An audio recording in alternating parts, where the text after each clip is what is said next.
출근길 묵상 365 2021년 7월 19일 기도하지 않고는 결정하지 말라. 창업을 할 때 신고업종과 허가업종이 구분되어 있는 것을 기도에 비유하는 글을 본 적이 있습니다. 기도는 하나님께 신고만 하면 되는 신고제가 아니라 요건을 갖추어도 허가를 받아야 하는 허가제라는 뜻입니다. 영업 허가를 받으려면 법령이 정하는 요건을 다 갖추어야 합니다. 그래도 공익과 법률적인 부분과 민원 등이 고려되어서 허가를 받을 수도 있고 못 받을 수도 있습니다. 이 비유라면 우리의 기도도 허가권자인 하나님이 정하신 원칙에 맞게 해야 하고 결국 응답의 결정권도 하나님께 있습니다. 기도가 이렇게 중차대한데 이스라엘과 여호수아는 기도에 관해서 어떤 실수를 했는지 살펴보겠습니다. 오늘 말씀은 여호수아 9장 12절에서 21절입니다.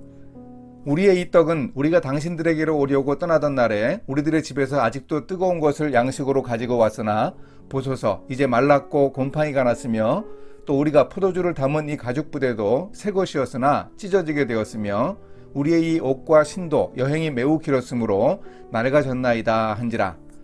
무리가 그들의 양식을 취하고는 어떻게 할지를 여호와께 묻지 아니하고 여호수아가 곧 그들과 화친하여 그들을 살리리라는 조약을 맺고 회중 족장들이 그들에게 맹세하였더라. 그들과 조약을 맺은 후 사흘이 지나서야 그들이 이웃에서 자기들 중에 거주하는 자들이라 함을 들으니라. 이스라엘 자손이 행군하여 셋째 날에 그들의 여러 성읍들에 이르렀으니 그들의 성읍들은 기브온과 그비라와 브에롯과 기럇 여아림이라. 그러나 회중 족장들이 이스라엘의 하나님 여호와로 그들에게 맹세했기 때문에 이스라엘 자손이 그들을 치지 못한지라. 그러므로 회중이 다 족장들을 원망하니 모든 족장이 온 회중에게 이르되 우리가 이스라엘의 하나님 여호와로 그들에게 맹세하였은즉 이제 그들을 건드리지 못하리라. 우리가 그들에게 맹세한 맹약으로 말미암아 진노가 우리에게 임할까 하노니 이렇게 행하여 그들을 살리리라 하고 무리에게 이르되 그들을 살리라 하니 족장들이 그들에게 이른 대로 그들이 온 회중을 위하여 나무를 패며 물을 깃는 자가 되었더라. 이스라엘이 요단강을 건너 여리고와 아이를 점령하자 요단강 서편과 평지, 지중해변 지역의 도시국가들이 연합하여 이스라엘을 대항할 준비를 하고 있었습니다. 그때 기브온 족속은 꾀를 내었습니다. 지역 정세에 어두운 이스라엘 백성들을 속이기 위해 오랜 여행을 한 것처럼 보이는 소품들을 준비해 이스라엘 진영을 찾았습니다. 멀리 떨어져 있음을 입증하기 위해 최근에 여리고성과 아이성 함락에 대한 이야기는 쏙 빼놓고 예전에 승리했던 이야기만 했습니다. 그들은 목숨을 구하려는 절박함 때문에 치밀했습니다. 그들이 투항하자 이스라엘 백성들은 승리에 도취해 어깨에 힘이 좀 들어갔을 겁니다. 안타까운 점은 이스라엘 백성들은 말라버린 떡과 낡은 가죽 부대와 옷과 신발 등을 다 검토하고는 기도하지 않았다는 겁니다. 사람의 허파에 바람이 들어가고 마음에 교만이 차오르면 더 이상 제대로 된 판단을 하지 못합니다. 이때가 바로 기도해야 할 때입니다. 그런데 보통 이런 때는 기도할 이유가 없다고 생각합니다. 너무 명백한 증거가 있다는 착각 때문입니다. 여호수아서 기자는 분명하게 기록하고 있습니다. 무리가 그들의 양식을 취하고는 어떻게 할지를 여호와께 묻지 아니하고. 기도했다는 기록이 없어서 기도하지 않았다고 유추하는 것이 아니라 기도하지 않았다는 사실을 분명하게 성경은 밝히고 있습니다. 더구나 이 큰 실수의 중요한 원인으로 경솔한 리더십을 지적할 수 있습니다.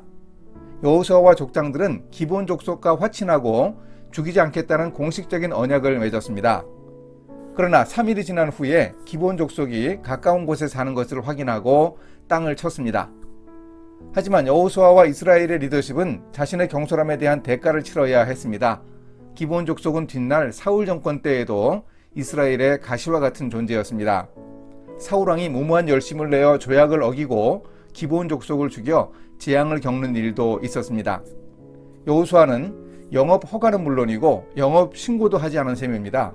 스스로 판단하겠다는 자만을 포기하고 하나님께 그 문제를 가지고 기도했다면 어떻게 되었을까요?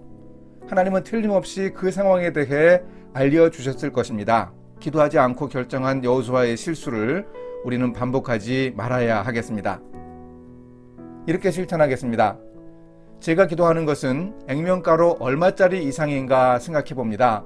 어떤 일을 기도해야 할지, 어떤 일은 그냥 처리해야 할지 파악하기도 쉽지 않습니다.